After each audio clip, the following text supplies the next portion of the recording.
I'm delighted to say that we're welcoming Michael Burton back to the studio. He was with us a couple of months ago. Michael, how are you getting on? Very good. Thanks Very good. Glad to be back. Coming in, yeah. People will be regular viewers will be familiar with your story and what you're up to. But just to recap it very briefly, you're doing 32 half Ironmans in 32 counties across 32 days. So it's 32 1.9k swims, 32 90k cycles, and 32 half marathons. Yes, that's it. Got it in a nutshell. That is quite the undertaking. So we're over 2 months down the track, I think, since we last spoke. And is it 10 days out thereabouts? Yeah, starting on the 31st of August. So how's all the prep going? It's going. Yeah, no, it's going well. Few little bits to like kind of close up just with regards to swim locations and tides and stuff like that.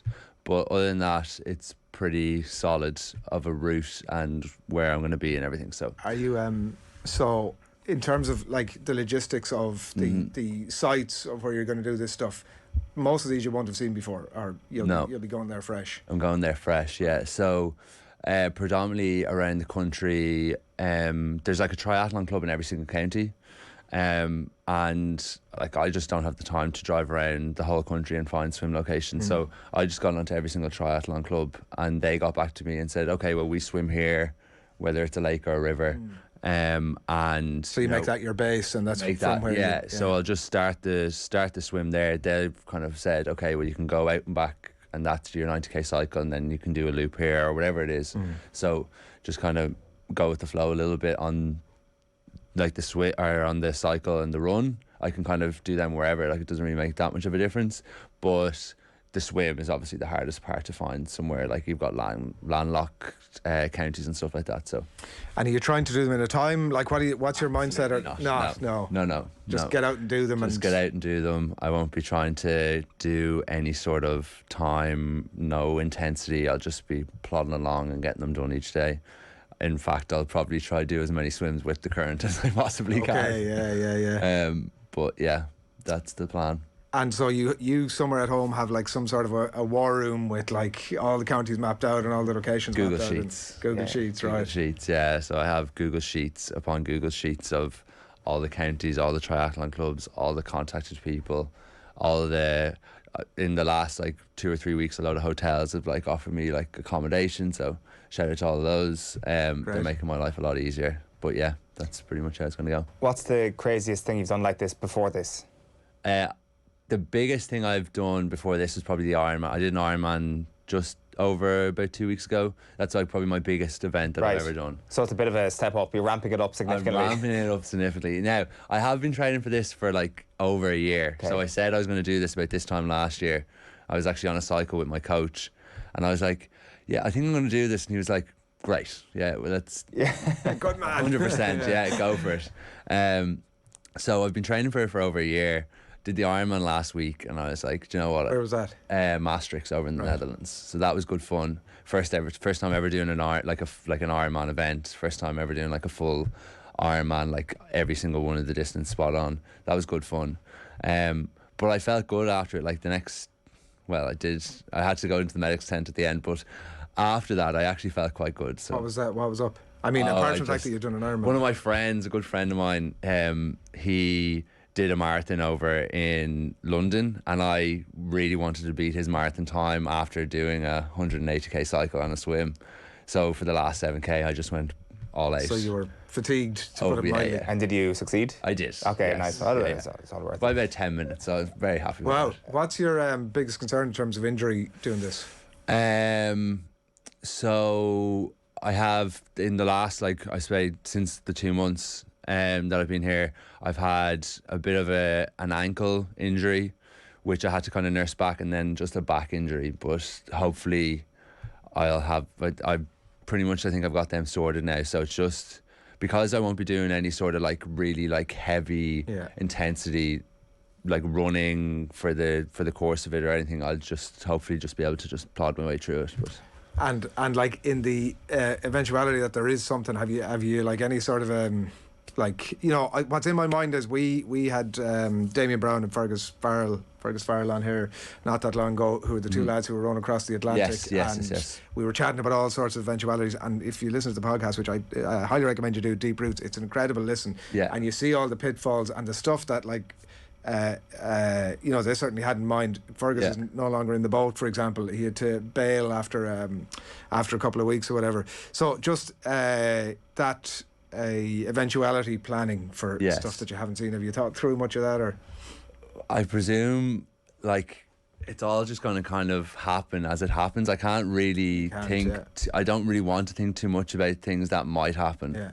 I'll just try plan and have everything together. Like, I don't know if you're following, there's a guy, Conor O'Keefe. He's doing 32 weighted marathons around the country. So I got on to him. I'm sure I'll chat to him afterwards and see if there's any kind of pitfalls around that. But just trying to talk to as many people who have done anything similar. Like, there's a lad up north that I'll probably chat to as well that did 10 Ironmans in 10 days. So just keep chatting to people and see what they recommend. But I recently got someone to drive me as well, so I don't have to do any of the driving at all. I was going to ask about support team. That's right. That's amazing. Jeez. Yeah, so I'll have someone driving me, so that will take a little bit of pressure off. Well, I'll have to do as little driving as possible. So you said, whatever it was, 12 months ago, you're cycling along and you tell your buddy that you're going to do this. Why are you doing this?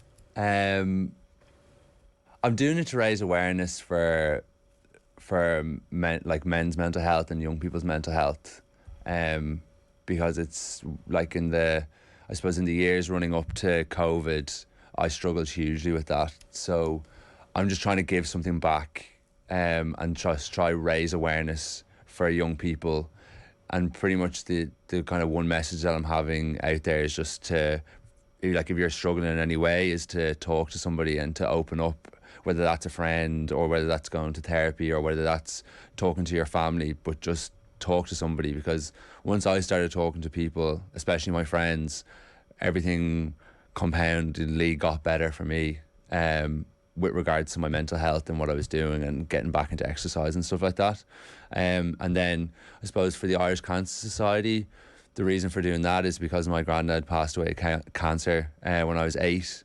And I suppose retrospectively, if I look back at like my behaviour between like 17 and like 23, 24, I don't think he would be very happy. So I'm trying to, I suppose, make him proud, do something for him as well. That's lovely.